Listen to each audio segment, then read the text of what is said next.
So Falcom released another trailer like 3 hours ago. Woke up and I saw this. I was like, god gosh darn it! I gotta make a video because this video gives us a lot more information about the game. Well, not a lot more, but definitely gives us more look to understand the title. Plus, I had more time to think about the game for my initial reaction because I said some things that are probably outdated by now.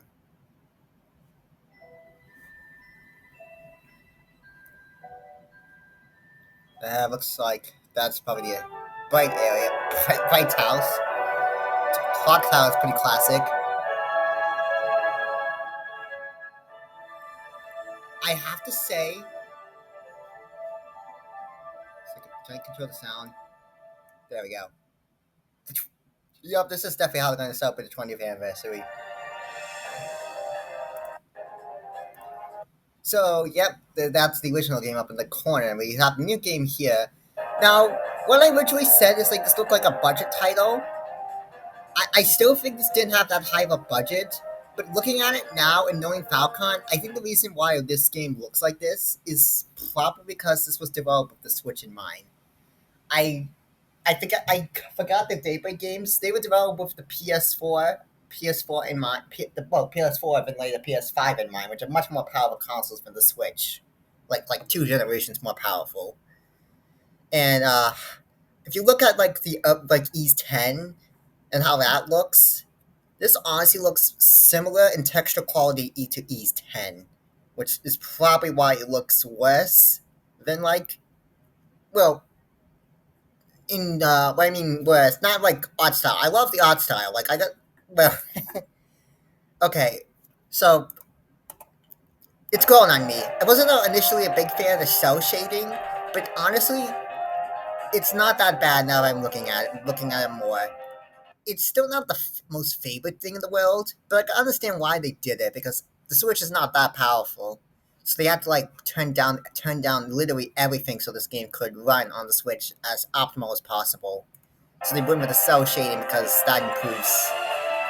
Cell shading doesn't take that much graphical power, and well, yeah, it doesn't take that much. It doesn't take as much power as other types of art styles. So yeah, as you can see, it's still using the same diff combat system of the Daybreak games.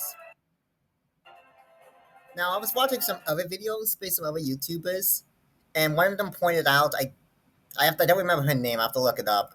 But one of them pointed out that there's like probably looks come on.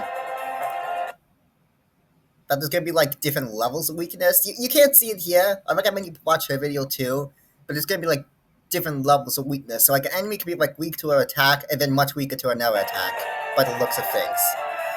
Which is definitely interesting because I knew they were going to have to like make this game feel different from the other games somehow. Like seriously, this is why I'm convinced it's no longer a budget title. Like, well, look at this. Like, I knew it was going to look good, but still.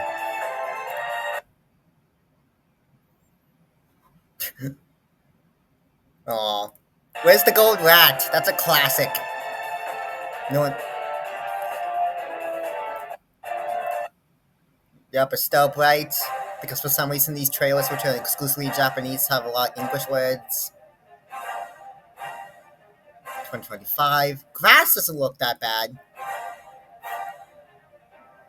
So another thing I've noticed is like I didn't realize when I was recording that oh wow. I just felt the caffeine hit my head. What I didn't notice is like there was actually a short trailer in the English direct. It was like 30 seconds. It wasn't even like 30 seconds. It was like 10 seconds. But the fact that it said like sorry, the fact that it also said 2025 and it was in the English trailer, this could imply this is actually could be a simultaneous release, or at least it will launch within the same year. It's possible this game could launch like I'm guessing at the earliest this game will launch in spring in Japan and possibly fall everywhere else. Or if it's going to be a simultaneous release, it might be fall everywhere else. But that wouldn't make sense. I don't know if that would make sense because like the Tokyo Xandu's next Tokyo Xandu game is coming out next year, and Falcon usually always publishes the titles in September, like usually late September on the dot. So I think this game is going to come out in Japan spring or summer in Japan, and then it's going to come out fall in the Western markets, as that's when Nihon Falcom is going to be releasing the next Tokyo Xandu game, so the two games don't compete with each other.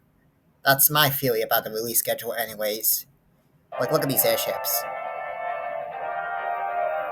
I would like to see more of combat though. Another concerning thing is, I mean, I think I know is another reason why it. Oh yeah, look at that. Yeah, it's. Oh no, that's the title. I was about to say that was going to be like quarter one. No, that's not quarter one.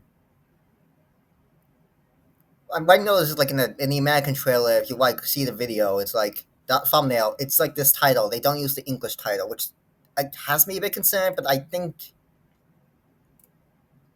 we may see this next year still. Looks like they've been. Hmm. Honestly, I'm sorry. I'm thinking to myself, I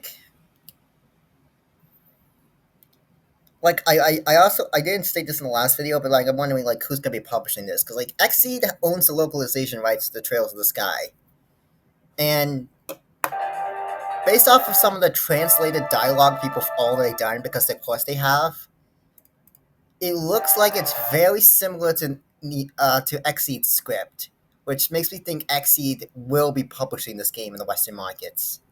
Though in the Nintendo trailer, it just said Neon Falcon, which I don't know how, since Nihon Falcom doesn't have a North American location, which is why they rely off other studios. But yeah, I'm guessing Xseed's gonna be the publisher. Hmm. Hang on. Yeah, they're definitely going with them. No, it looks very similar. No, no, it's actually very similar. Huh. That's actually a very accurate portrait. Actually, that makes me wonder. Wait, I need to go back.